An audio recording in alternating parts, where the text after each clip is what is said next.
Damos gracias por nuestros hermanos que nos han dirigido en la alabanza a nuestro Dios durante todo este tiempo.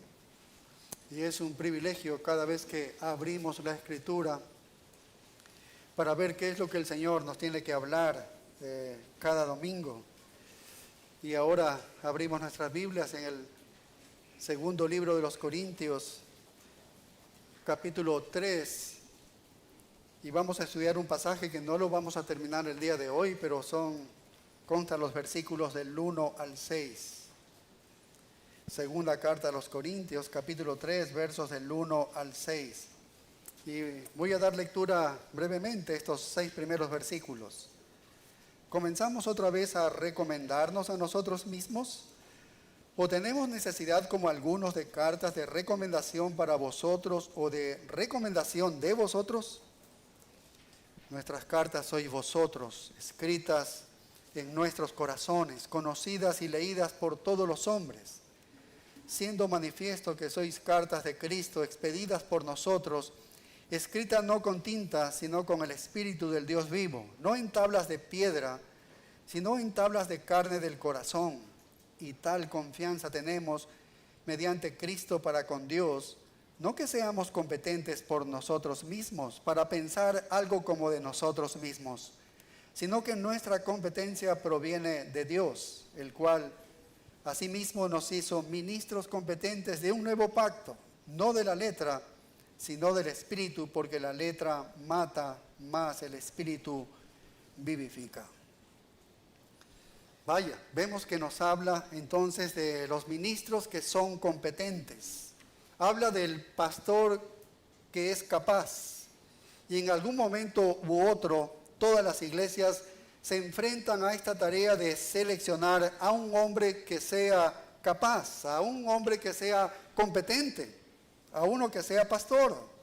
En esta iglesia, comunidad de Berea, como muchas otras, en el tiempo perfecto y en la providencia de Dios, enfrentará esa misma hora en la que ustedes tendrán que seleccionar un líder. ¿Y qué buscan las iglesias en un hombre así? ¿Cuáles son las manifestaciones o las características, las marcas de ser competente? ¿Qué criterios usamos para hacer un juicio válido sobre la capacidad de un hombre para dirigir la iglesia?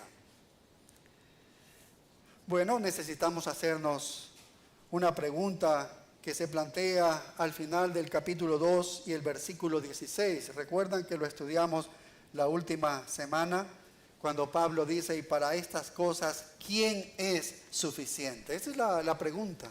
¿Quién es suficiente? Y esta palabra suficiente significa alguien que es competente, alguien que es capaz. ¿Quién es capaz? ¿Quién es competente? ¿Quién es suficiente?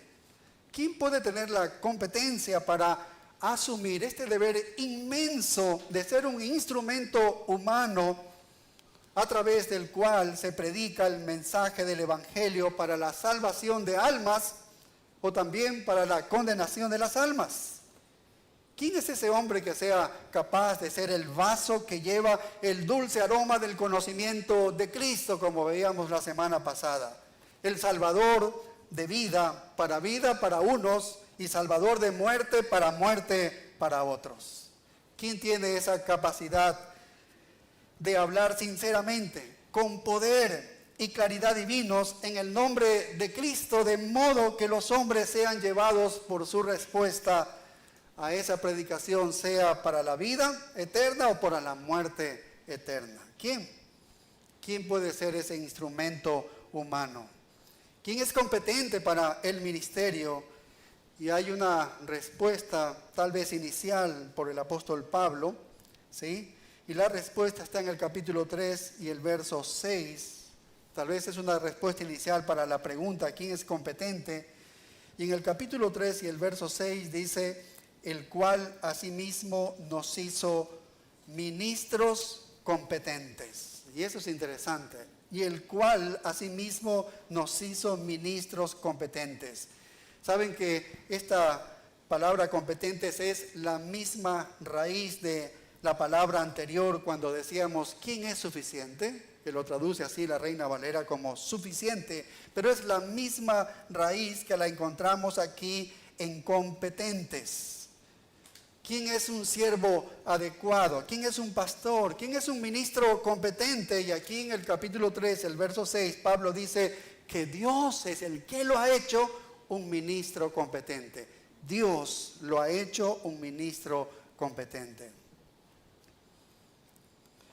Pero ¿por qué tiene que enfrentarse el apóstol Pablo a este problema de responder esta pregunta? ¿Por qué está discutiendo Pablo sobre la competencia de los ministros? ¿Sabes por qué? Porque su competencia está bajo ataque. Por eso, su capacidad está siendo atacada implacablemente por los falsos apóstoles que se han infiltrado con cierto éxito en la iglesia de Corintios. Y a lo largo de 13 capítulos que siguen, Pablo tiene que defenderse de sus mentiras audaces e infundadas contra él.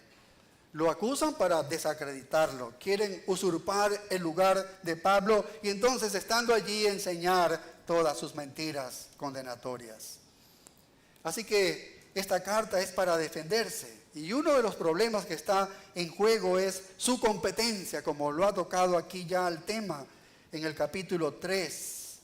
Puede ser él el que lleve este aroma de vida y de muerte a muerte. Puede calificar él o cualquier otra persona. Bueno, los falsos apóstoles están diciendo que él no tiene la habilidad, que él no es capaz, que él no tiene suficiencia, él no es competente para este trabajo, que él no es el adecuado para este servicio, para este ministerio. Y Pablo entonces aquí se encuentra en un dilema mientras tiene que defenderse, porque ellos van a tratar de acusarlo de autoelogiarse, porque él tiene que defenderse, él tiene que decir quién era él. Y lo van a atacar de ser un egoísta, de ser un orgulloso, de hablar de él nomás y de echarse flores. Y Pablo no quiere darles ninguna oportunidad de que piensen que él es orgulloso y que ni le acusen de ser interesado en elevar su propio prestigio. Así que no quiere dejar una impresión equivocada a los corintios y no quiere dar lugar a la acusación tampoco a los falsos apóstoles. Sin embargo, es crucial que él se defienda a sí mismo, porque si él no se defiende a sí mismo, entonces, siendo que él es la agencia por la cual Dios trae la verdad, él está predicando la verdad, él trae la verdad a los hermanos. Entonces, si ya no lo escuchan a Pablo, si ya no escuchan, entonces ya la iglesia no va a escuchar la verdad, porque él es el apóstol de Cristo. Es crucial que él afirme su integridad y su autoridad por el bien de ellos y también por el bien de los demás. Así que, por tanto, es una línea delicada que debe equilibrar para no proporcionar más combustible a los ataques que ya le habían hecho a él. Y en estos versículos del 1 al 6, Pablo habla de cómo ha sido hecho un ministro competente. Y revela aquí 5 características de la competencia ministerial. Aquí hay un perfil para el próximo pastor, sea aquí en nuestra iglesia Comunidad de Berea o en cualquier otra iglesia, que debe ser seleccionado de la congregación para el ministerio, para el lugar de la predicación. Aquí, así que hay 5 características. Hoy vamos a estudiar 2 de ellas y la próxima semana, Dios mediante, podríamos terminar. Entonces, un ministro competente de Jesucristo, en primer lugar, ha establecido una reputación impecable. Esto es el primer requisito o la primera característica que observamos. Es decir, que este hombre no depende de los testimonios de los demás. No depende de los testimonios de los demás. No depende de los tributos que den los demás sobre él. No depende de la afirmación de segunda mano, sino que la virtud de su vida es bien conocida. Esto es lo fundamental. Es de conocimiento común de que él es un hombre santo y piadoso. No tiene que ser aceptado en base a testimonios de otras personas, porque eso sería segunda mano. Y eso es lo que él va a mostrar aquí el apóstol Pablo. Y por eso hace dos preguntas que exigen un no como respuesta. Son dos preguntas que exigen un no. Observe el verso 1, dice, ¿comenzamos otra vez a recomendarnos a nosotros mismos? Y la respuesta va a ser no. Y la segunda pregunta, ¿o tenemos necesidad como algunos de cartas de recomendación para vosotros? ¿O de recomendación de vosotros? Entonces, por un lado, vemos lo importante de recordarles a los corintios que Él es el apóstol de Jesucristo. Y que como el apóstol de Jesucristo, Él habla la verdad divina. Y ellos deben reconocer esto. Es importante que ellos reconozcan que Él habla la verdad divina. Es crucial para que ellos entiendan la verdad y la obedezcan. Porque es a la verdad a la que se debe obedecer. Pero por otro lado, sabe que la defensa de su apostolado y de su ministerio va a ofrecer a estos maestros mentirosos una oportunidad también de acusarlo de soberbio y orgulloso. Y entonces él se defiende aquí con humildad con estas dos preguntas para los hermanos de Corinto. Y ahí está la primera pregunta en el verso 1, en la primera parte, dice, ¿comenzamos otra vez a recomendarnos a nosotros mismos? ¿Qué es lo que está diciendo el apóstol Pablo aquí? ¿Debo regresar de nuevo al punto de partida como cuando vine por primera vez a ustedes, corintios, para yo probarles quién soy? ¿Debo regresar otra vez al punto de partida? Porque ustedes están como exigiendo este tipo de cosas. Que para predicar en este lugar, para predicar en la iglesia de los Corintios, yo debo presentar algunas recomendaciones. Entonces, ¿debo regresar yo? Eso es lo que está diciendo el apóstol Pablo. Y utiliza el nosotros, tal vez suaviza el nosotros que decir yo. Por tanto, es una forma más humilde de hablar del apóstol Pablo que si estuviese hablando en primera persona. En primera carta a los Corintios, Pablo se refirió mucho a su apostolado. De hecho, en el saludo, en el primer versículo, él dice, Pablo, él es apóstol de Jesucristo, llamado por Jesucristo, llamado por Dios. Él habla abundantemente en la primera carta de los Corintios porque realmente ameritaba a esta iglesia mostrarles que él tenía autoridad apostólica. Y hay muchos capítulos allí en la primera carta de los Corintios que lo estudiamos hace mucho tiempo atrás, que él habla sobre su autoridad apostólica. En muchas partes también de la carta hace mención a su apostolado. Y puede haber sido que debido a que él ejerció mano dura de su autoridad apostólica en la primera carta, que ellos estén pensando que Pablo de verdad es muy duro en verdad. Incluso en el capítulo 2 que hemos estudiado, él se identifica no como un vendedor ambulante, no de la palabra de Dios, sino él dice con sinceridad como de parte de Dios y delante de Dios hablo en Cristo. Y tal vez lo han acusado de autoexaltarse por hablar de su piedad. Y él no quiere eso. Entonces por eso Pablo solo está haciendo una pregunta que los va a obligar a pensar. Y la pregunta es esta que está aquí en el versículo 1. ¿Comenzamos otra vez a recomendarnos a nosotros mismos? ¿Quieren decirme que no saben lo suficiente de mí después de todo este tiempo que he invertido en la vida de ustedes? ¿Debo regresar otra vez desde el inicio y empezar de nuevo para demostrarles la clase de hombre que yo soy? Bueno, la gente es voluble, ¿verdad? La gente es voluble.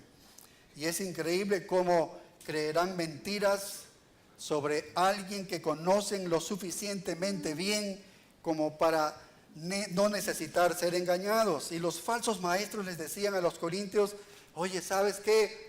Este Pablo que dice ser apóstol tiene un lado oscuro. Hay una parte oscura de él, ustedes no saben, no se han dado cuenta. Hay un lado malvado en el apóstol Pablo. Él tiene malos pensamientos, algo maléfico allí en su mente. Ellos estaban haciendo todo lo posible para destruir la credibilidad del apóstol. Y ellos le estaban diciendo, ustedes no saben lo suficiente sobre él para saber que no es cierto lo que él está diciendo. Así que la frustración de su corazón se manifiesta entonces en esta pregunta que les está haciendo. Todos los años que he estado con ustedes, todas las conversaciones que he tenido con cada uno de ustedes, todas las enseñanzas que he impartido en ese tiempo de casi 2 años que estuve con ustedes, todas las predicaciones, todo el compañerismo, todas las oraciones, todo el amor, todas las lágrimas, todo eso no significa nada, no significa nada, y ahora yo debo regresar al principio. Vaya, eso es lo que les está diciendo con esta pregunta. Esa palabra recomendarnos en el griego sinistemi significa presentar. Le obligaban a presentarse. Quiere decir que para predicar, donde estaban los corintios, él tenía que remontarse al comienzo y presentarse otra vez. Tengo que presentarme otra vez. Tengo que regresar otra vez a presentarme.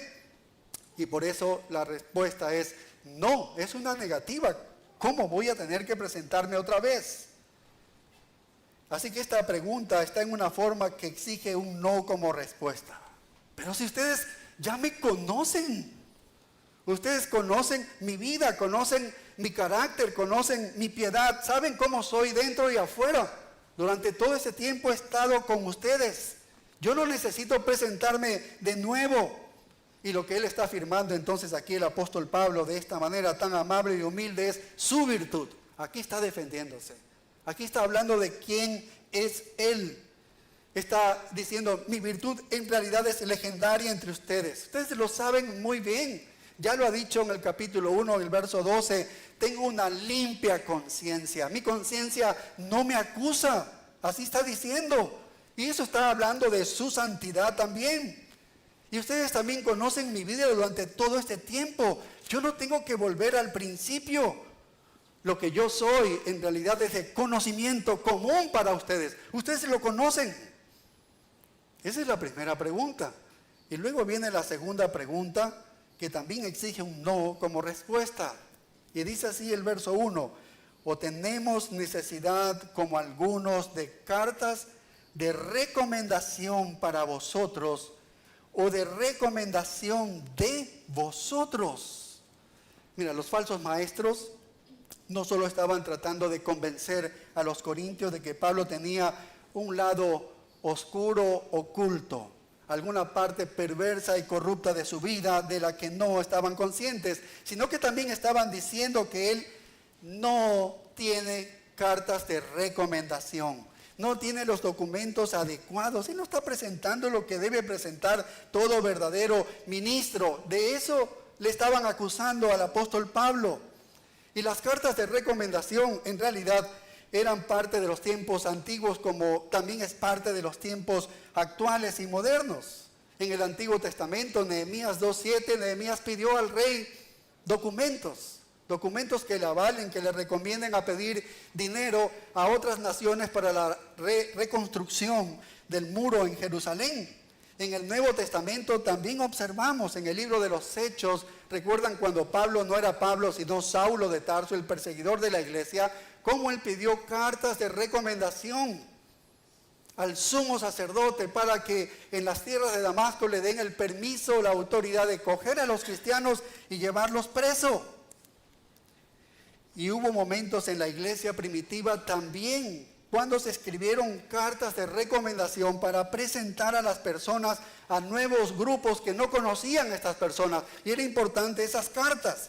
Por ejemplo, el mismo apóstol Pablo escribió una carta recomendando a Febe en Romanos 16, que está en la despedida. Ahí está recomendando a Febe. Febe era una diaconisa en la iglesia de Cencrea. Se la está recomendando allí a la iglesia de los romanos.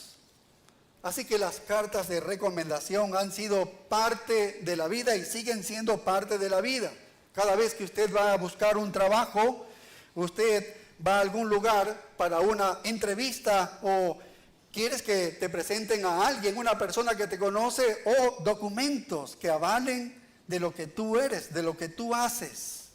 Y puedes llevar contigo ese currículum vitae y muchas otras cartas de recomendación que podrían ganarte la entrada a ese trabajo. Y Pablo no está en contra de todo esto. Pablo no es que está en contra de esto. Aquí en la primera carta a los Corintios, él está hablando de tales cartas que elogian a ciertos creyentes, y dice, está bien. Pero cuando estos falsos maestros aparecieron en Corinto, ellos llevaban su maletín y abrían su maletín y sacaban sus cartas de referencia.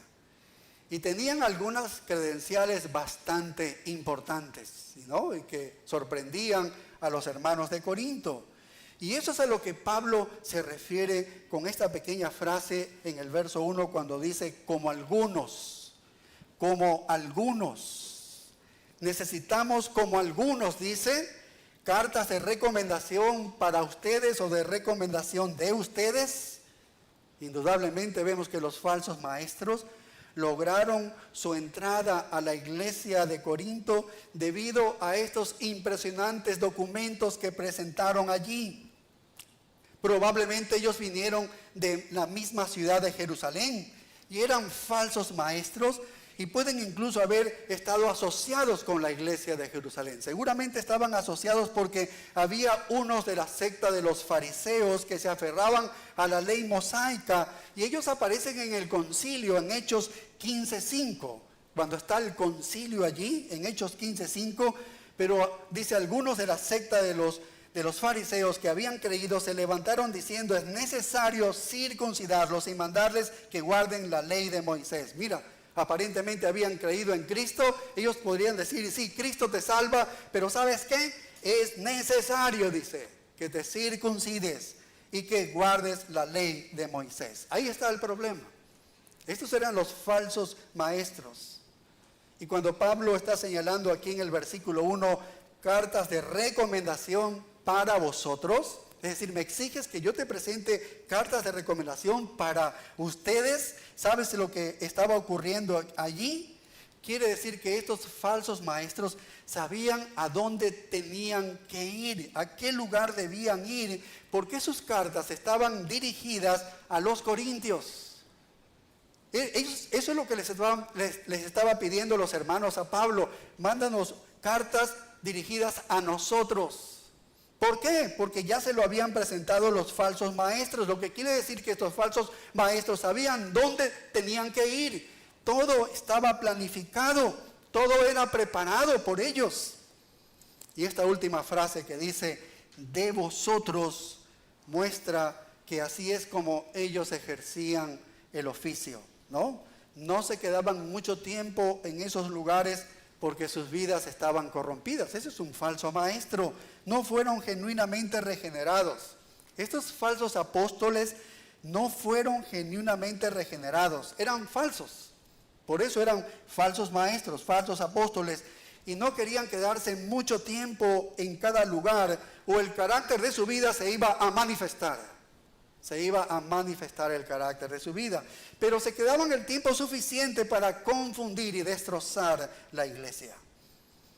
Se quedaban el tiempo suficiente para obtener más cartas de recomendación de los mismos corintios. Esto es lo que está diciéndoles Pablo. Eso es lo que significa de vosotros también. No solamente para presentarles a ellos, sino cartas de ustedes mismos que me den a mí. Buscaban cartas de competencia de aquellos en la iglesia de Corinto quienes habían engañado para poder agregarlas a las cartas que traían de Jerusalén. Y a medida que seguían moviéndose, les daba influencia donde quiera que ellos vayan. Mira, yo traigo de Jerusalén, traigo de Corinto, traigo de Gálatas y traigo de esto. Y así conseguían todas estas cartas. Bueno, toda su operación dependía de eso, ya que sus vidas estaban corrompidas y no podían ser verificados como auténticos por su virtud personal. ¿Qué es lo que Pablo está queriendo mostrarles? Y Pablo les está diciendo, ¿estoy yo en el mismo barco con ellos? ¿Qué me tomas a mí? ¿Que yo estoy en el mismo barco con ellos? ¿Que yo necesito recomendación como ellos necesitan la recomendación? Pero ya no saben lo suficiente sobre mí como para tener que regresar otra vez al principio, volver a presentarme delante de ustedes, ¿no? Con un montón de cartas que yo saque, testimonios de segunda mano. Pero ya no tienen suficiente testimonio de primera mano. Si tú me conoces. Era ridículo lo que le estaban condicionando al apóstol Pablo y lo que le estaban pidiendo. Su virtud es piadosa, santa y sincera. Él se ha mostrado ya así. La vida del apóstol Pablo era suficiente para recomendarlo delante de ellos. Su vida era suficiente. Y estaban diciendo que casi 2 años de ministerio en medio de ustedes, día tras día, fueron inútiles entonces. 2 años con ustedes y todavía no me conoces. ¿Hasta qué punto ellos habían sido engañados? ¿Cómo podían dudar de lo que sabían que era verdad acerca del gran apóstol? Si ellos sabían la verdad de él. Pero ¿cómo los falsos maestros pueden llegar a hacerte dudar? Así que cuando busquen a un hombre para que sea pastor en una iglesia, cuando busquen a un hombre que pueda llevar la fragancia de Cristo, el aroma del conocimiento de Cristo y difundirlo en todo lugar como un salvador de vida y de muerte para muerte, entonces Pablo está diciendo, oye, busquen a un hombre que no necesite cartas de recomendación. Busquen a un hombre que no necesite que alguien más lo recomienda. Eso es lo que está diciendo Pablo. ¿Sí ves? Encuentren a un hombre cuya integridad y espiritualidad sean de conocimiento común, de primera mano, porque ese es el tipo de hombre que es un ministro competente. Esa es la primera característica que les está enseñando Pablo. No necesita depender de cartas escritas, de que todo el mundo le conoce el carácter de su vida. Encuentra a un hombre cuya virtud sea ampliamente conocida, cuya piedad sea el reflejo para todos. Así que el ministro competente no depende de cartas escritas. El ministro competente tiene una reputación de santidad, una reputación impecable. ¿No es eso lo que estaba hablando el apóstol Pablo cuando le dijo a Timoteo que su vida debía ser irreprensible? ¿No están allí los requisitos de uno que quiere ser pastor? Tiene el deseo profundo en su corazón de ser pastor y debe ser reconocido como tal por su carácter, por su vida. Así que cuando usted llame a otro pastor, no esté buscando y tratando de indagar profundamente en un grupo de personas, oye, dime cómo es fulano de tal, o buscando en alguna base de datos algún dato de este hombre, si es piadoso o no. Simplemente si este hombre es virtuoso, si tiene piedad, lo debes conocer, lo debes conocer. ¿Ves? De allí parte todo. Y luego el apóstol Pablo va a mostrar una segunda característica de un ministro competente de Jesucristo, que no solamente tiene una reputación de piedad, sino que ha sido utilizado en un ministerio transformador. Ha sido instrumento de un ministerio transformador. ¿Qué importancia aquí esto? La autenticidad de Pablo no solamente era evidente en su propia vida, sino también lo era en la vida de los corintios. Mira el versículo 2, dice, nuestras cartas sois vosotros, escritas en nuestros corazones. Entonces Pablo dice, ¿quieres una carta de verdad? Yo te voy a dar entonces una carta. Ustedes son nuestra carta escrita en nuestros corazones. Es conocida y leída por todos los hombres. ¿Sí ves? Estos falsos apóstoles aparecieron y los corintios les dijeron, ¿quiénes son? ¿De dónde vienen? Tal vez ellos les dijeron, somos de Jerusalén y tenemos cartas importantes que mostrarte para que ustedes sepan quiénes somos.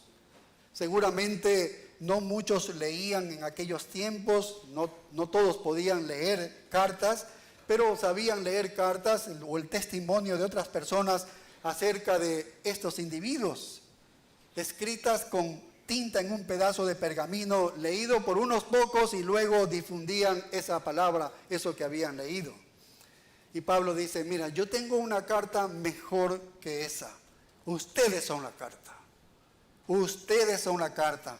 el único testimonio que yo necesito, fuera de la virtud evidente de mi propia vida, es que estén salvados y santificados. Allí está la transformación que había ocurrido en la vida de ellos, de que Dios en una ocasión entró a la ciudad de Corinto, que es sinónimo de libertinaje y de maldad, y me usó, dice Pablo, como su instrumento, y aquí ha forjado una iglesia para su gloria y su alabanza. No hay nada de segunda mano que pueda escribirse con tinta en un pedazo de pergamino y que pueda compararse con ustedes. Ustedes son mi carta y testimonio más elocuente de quién soy yo. Ha ocurrido una transformación en la vida de ustedes. Y esta carta de Pablo no estaba metida en su bolso, ¿no? Aunque él era itinerante, seguramente llevaba algo, no estaba metida allí estas cartas guardadas. Esta carta estaba a la vista de todas las personas. Y no se limitaba solamente a los que sabían leer, podía ser leída por cualquier persona. Por eso el verso 2 sigue diciendo, conocidas y leídas, ¿por quiénes? Por todos los hombres. Todos los que alguna vez conocieron a uno de esos creyentes en Corinto podían ver, podían oír, podían entender la transformación que había ocurrido en la vida de esos hombres. Así que esta carta no es una carta que está doblada y metida en el bolsillo y tal vez olvidada. Esta carta está escrita en el corazón. Nuestra carta sois vosotros. Y de nuevo utiliza el plural, escrita en nuestros corazones. ¿Qué significa esto? Que ustedes están cercanos, están escritas en nuestros corazones, en el corazón de Pablo y de sus colaboradores. Es decir, yo les conozco de cerca a ustedes y yo estoy preocupado por ustedes. Los llevo en mi corazón, están ahí todo el tiempo. Ahí es donde está esta carta, en mi corazón. Qué tremenda afirmación de su afecto por ellos cuando justamente ellos estaban cuestionando eso. Y fíjate el verso 3, lo que sigue diciendo, siendo manifiesto, literalmente estaba diciendo que es visible para todas partes. Siendo manifiesto, es decir, que se manifestaba constantemente. Todo el tiempo estaba manifestándose esta carta. ¿Ves? ¿Esperas que meta la mano en mi bolsa y saque algún pedazo de pergamino allí doblado y polvoriento para probarte lo que Dios ha hecho en mí? ¿Quién soy yo? Yo no voy a sacar eso. Yo tengo estas cartas escritas en mi corazón que continuamente se hacen visibles de todos a todos. Y mira, lo que les va a decir no podían superar los falsos maestros, los falsos apóstoles. Lo que sigue aquí en el verso 3, no lo pueden superar estos falsos apóstoles. Les dice en el verso 3, siendo manifiesto que sois carta escrita ¿de quién? De Cristo. ¿Ves? ¿Tienen los falsos apóstoles una carta de recomendación firmada por Jesucristo? No tienen ellos. No la tienen. ¿Sí ves? Esta carta es la carta de Cristo. Esta carta es una carta de Cristo. No es de una persona terrenal, por muy respetada que sea, que transferimos una carta. Este es del mismo Señor. El autor de esta carta es Jesucristo. Por eso le dice, ustedes son la carta y están en todas partes manifestada. En todas partes manifestada. ¿Y fue escrita por quién? Fue escrita por Cristo. ¿Por qué? Porque Cristo es quien nos salva. Solo Cristo es quien nos santifica. Y solamente su palabra a través de un predicador fiel es el que hace esta obra. Es Él. Y por eso agrega la frase en el verso 3, expedida por nosotros. Expedida por nosotros. Literalmente está la palabra diaconeo, que significa servir o ministrar. Es como que Cristo la escribió y Pablo la dejó. Pablo la fue a entregar. La Reina Valera lo pone como expedida a esta carta. La Nueva Versión de la Biblia de las Américas dice redactada por nosotros. Cristo la escribe, pero fue redactada por ellos. Ellos la escribieron y la fueron a entregar. Un tremendo pensamiento que nos deja el apóstol Pablo cuando dice, expedida por nosotros. ¿Se imaginan ustedes a alguien exigiéndole al apóstol Pablo, después de la tremenda obra que Dios había hecho a través de él en esa ciudad perdida de Corinto, que si él iba a predicar en su iglesia, necesitarían algunas cartas de recomendación? ¿No les parece ridículo en lo que habían caído estos hermanos de Corinto pidiéndole eso? Y fíjate, añade en el verso 3, no escrito con tinta, porque la tinta está allí, pero luego se puede desvanecer, se puede borrar, pasan los años y se desvanece, ¿no? Esta es la carta de ellos, no escrita con tinta. ¿Cómo era la carta del apóstol Pablo? Aquí está, dice, sino con el Espíritu. ¿Qué Espíritu está hablando? Del Espíritu Santo. Pero Pablo aquí se refiere al Espíritu Santo como el Espíritu del Dios vivo, sino con el Espíritu del Dios vivo. Vaya, qué tremendo. Así que Pablo está diciendo, mi carta no es escrita con tinta en un pedazo de pergamino, que es sinónimo de letra muerta. Mi carta está viva en ustedes. ¿Por quién? Por el Espíritu del Dios vivo, el Espíritu del Dios viviente. Mi carta no fue escrita con tinta, sino con el poder divino, poder sobrenatural por el Espíritu Santo. Así que el Espíritu Santo era la prueba indiscutible de su autenticidad en esta carta viva. Ya se los había dicho en la primera carta a los Corintios, ¿recuerdan ustedes? Si vamos allá en la primera carta a los Corintios, un momentito, capítulo 2, versículo 4. Primera carta a los Corintios, capítulo 2 y el versículo 4. Mira lo que dice aquí el texto.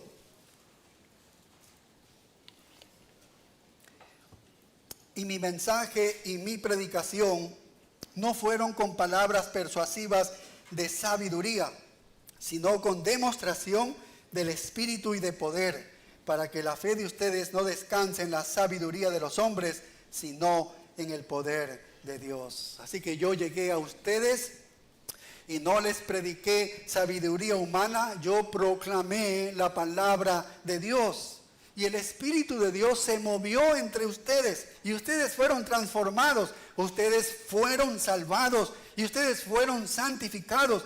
Toda esa transformación es la obra del Espíritu de Dios y ha producido entonces una carta viva que no puede ser silenciada. Todo el mundo que le ve a ustedes está viendo esa obra, esa carta abierta a todos.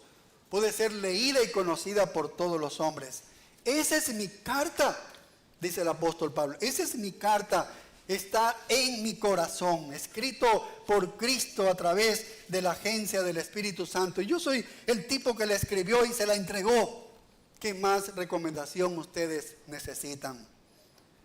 Y Pablo hace otro contraste para derribar a los vendedores ambulantes de la palabra de Dios. Mira el versículo 3 que termina diciendo, no en tablas de piedra, sino en tablas de carne del corazón. Este es un ataque directo a que estaban predicando un evangelio mixto, a los que predican un evangelio mixto, ¿sí?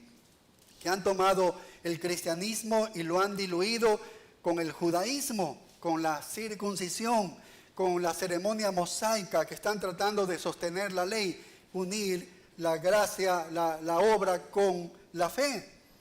Y por eso dice, no en tablas de piedra. ¿Qué estaba escrito en las tablas de piedra? ¿Qué era lo que estaba escrito? Los 10 mandamientos, nosotros lo sabemos. En el libro de Éxodo está claramente lo que el Señor obra allí.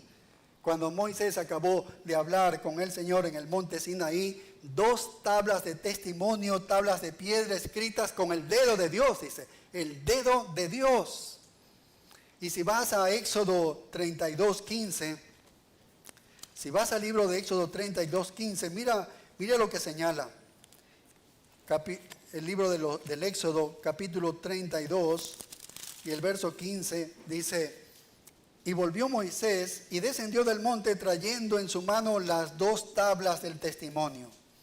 Las tablas escritas por ambos lados, de uno y otro lado estaban escritas, Y mira el verso 16, 32, 16. Y las tablas eran obra de Dios y la escritura era escritura de Dios grabada sobre las tablas. Esos eran los 10 mandamientos. Eso era la ley. ¿Sí ves? Pero lo que había sucedido en Corinto no era Dios escribiendo en tablas de piedra, sino Dios escribiendo en tablas de carne del corazón. Es decir, que Dios escribía en los corazones de los hombres. ¡Qué diferente! Dios escribiendo en tablas de piedra y ahora Dios escribiendo en los corazones de los hombres. Es bastante diferente, en verdad. ¿Sí ves? El decálogo fue escrito por Dios, era divino, pero no podía compararse con escribir la verdad divina en el corazón de un creyente. Así que el milagro del Sinaí no se puede comparar o igualar con el milagro de la salvación. Escribir en la piedra era algo externo, escribir en el corazón habla de algo interno en el hombre, algo totalmente interno. Y Dios, en el caso de los corintios, escribió su ley en el corazón de ellos. Escribió en el corazón de ellos. Ahora que escriba Dios su ley en el corazón significa que ahora podemos cumplir esa ley. Es la capacitación que Dios da para cumplir esa ley. En el Sinaí la ley fue escrita por el dedo de Dios en tablas de piedra. Dios lo enfrentó al hombre en su incapacidad para satisfacer los justos requisitos de un Dios santo. Y lo maldijo al hombre y lo condenó. Eso es lo que hace la ley, condenar al hombre pecador. Pero luego cuando la ley está escrita en el corazón humano, lo que hace es transformar al hombre. Dios transforma al hombre. De hecho, los profetas habían anunciado, ¿sí?, que llegaría un momento en que Dios iba a escribir su ley en el corazón. El profeta Jeremías habló de eso, el profeta Ezequiel, y quisiera que vayamos un momentito a Ezequiel 11:19.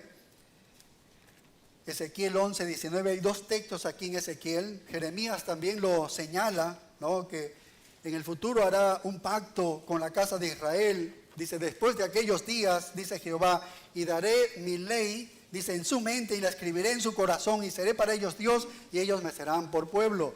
Pero mira lo que dice Ezequiel 11:19. Está hablando del nuevo pacto cuando la ley va a ser escrita en el corazón del hombre. Dice, les daré un corazón y un espíritu nuevo pondré dentro de ellos. Y quitaré el corazón de piedra de en medio de su carne y les daré un corazón de carne para que anden en mis ordenanzas y guarden mis decretos y los cumplan y me sean por pueblo y yo sea a ellos por Dios. Y mira Ezequiel 36:26, lo que dice, un poquito más adelante, Ezequiel 36:26, dice, os daré corazón nuevo y pondré espíritu nuevo dentro de vosotros. Y quitaré de vuestra carne el corazón de piedra y os daré un corazón de carne. Y pondré dentro de vosotros mi espíritu y haré que andéis en mis estatutos. Es la manera como podemos andar en sus estatutos.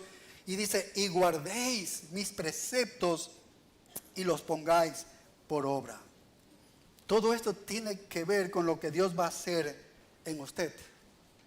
¿Ves? En el Sinaí Dios escribió en piedra. En la salvación Él escribe en el corazón.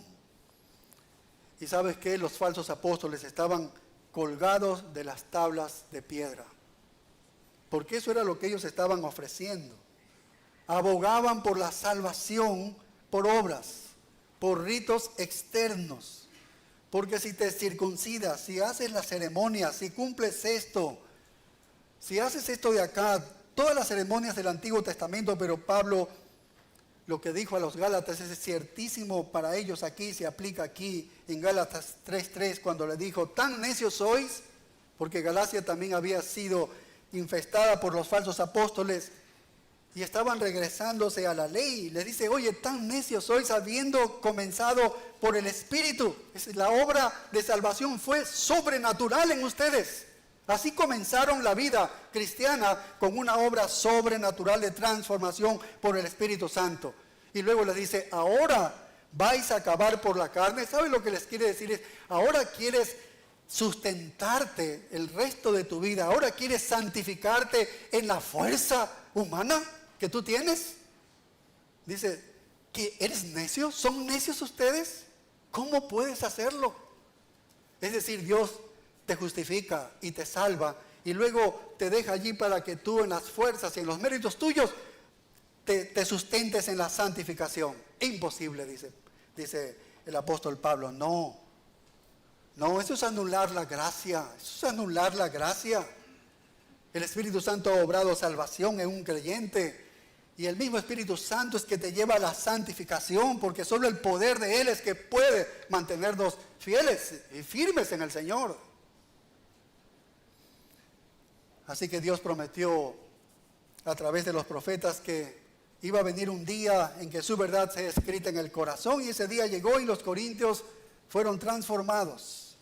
Eran la prueba de ese cumplimiento, y por lo tanto eran la prueba de que Pablo había predicado el mensaje verdadero y por lo tanto era un apóstol auténtico. Allí está la prueba muy clara, porque tú podrías tomar toda la justicia expresada por la revelación de Dios.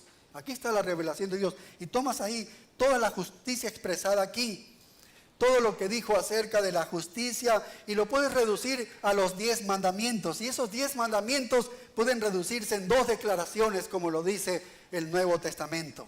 En Marcos 12:28, amarás al Señor tu Dios con todo tu corazón, con toda tu alma, con toda tu mente y con todas tus fuerzas, que resume los 5 primeros mandamientos. Y el segundo es amarás al prójimo como a ti mismo. Así que el amor se convierte en el cumplimiento de toda la ley, porque amar al Señor tu Dios con todo tu corazón significa que nunca harás nada para ofenderlo. Y amar a tu prójimo como a ti mismo significa que nunca harás nada para ofenderlo.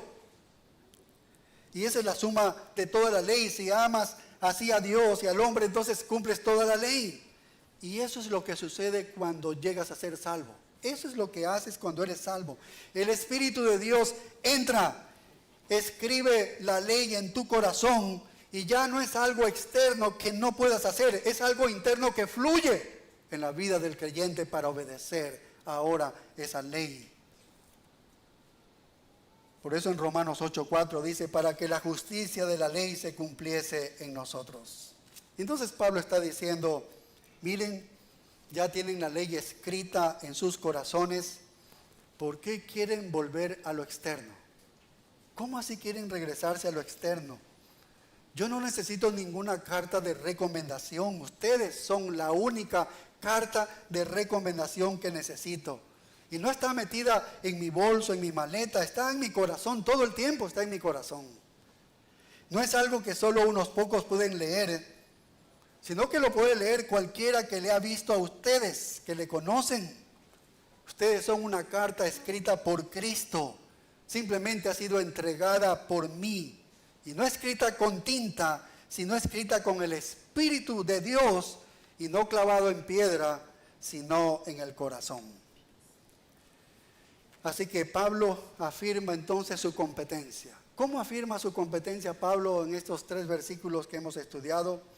Primero, sobre la base de su reputación de piedad. Un hombre piadoso. Ahí está la base. Ahí está la base. No estoy trayendo cartas. Ahí está la base. ¿Sí? Su reputación personal de piedad. Y en segundo lugar, de haber sido usado por Dios en la transformación de los corintios, en personas que Dios ha inscrito en sus corazones, allí ha escrito en sus corazones. 2 evidencias, ¿no?, clarísimas de uno que va a ser pastor. 2 evidencias. Así que cuando busques a un pastor, busca a alguien que haya dejado un rastro de cartas vivas. ¿Sí? No esperes que te venga con cartas que están guardadas. Déjame sacarte en el email que tengo algunas cartas importantes. No quieres que algo esté escrito con tinta. Quieres a un hombre que haya tenido un efecto transformador en la vida de los demás. Alguien que haya dejado rastro de vidas cambiadas. a alguien que haya impactado en almas para el reino. Entonces, ¿quién es competente para llevar el incensario y hacer que el conocimiento de Cristo se manifieste en todo lugar? Que la fragancia y el aroma que es de vida para vida y de muerte para muerte. ¿Quién es competente? Bueno, uno que Dios lo hace competente. ¿Sí ves? Uno que solamente Dios lo hace competente. ¿Y cómo lo hace competente Dios? ¿Cómo lo hace? En primer lugar, su vida de virtud. Su vida de virtud piadosa. Y en segundo lugar, hay impacto en su ministerio. Impacto en su ministerio. Debería ser suficiente que conozcas entonces su carácter y que tenga una carta viva que dé fe del poder de su ministerio. Hay 3 más todavía que las vamos a ver posteriormente y ahora inmediatamente vamos a pasar a la Santa Cena. Así que vamos a orar previamente y luego salimos. Los padres deben salir para traer a sus niños. Oremos. Padre, gracias. Gracias por tu palabra. Gracias por estas 2 características importantes en el carácter de un pastor o uno que está de candidato a pastor. Pero eso no quita que es el estándar que tú exiges para todo creyente, en toda iglesia. Este es el estándar para todos nosotros, Señor. Gracias por lo que tú nos das, por la enseñanza del apóstol Pablo. Y Padre, ahora que pasamos a celebrar este tiempo tan especial, recordando la obra de Cristo en el Calvario, lo que ha hecho posible de que esta ley esté escrita en nuestros corazones, con el poder del Espíritu Santo en nuestras vidas. Ahora vamos a recordar este acto de muerte de Cristo, Señor. Y derrama abundantes bendiciones sobre todo tu pueblo. En tus manos quedamos en Cristo Jesús. Amén. Bien, pues.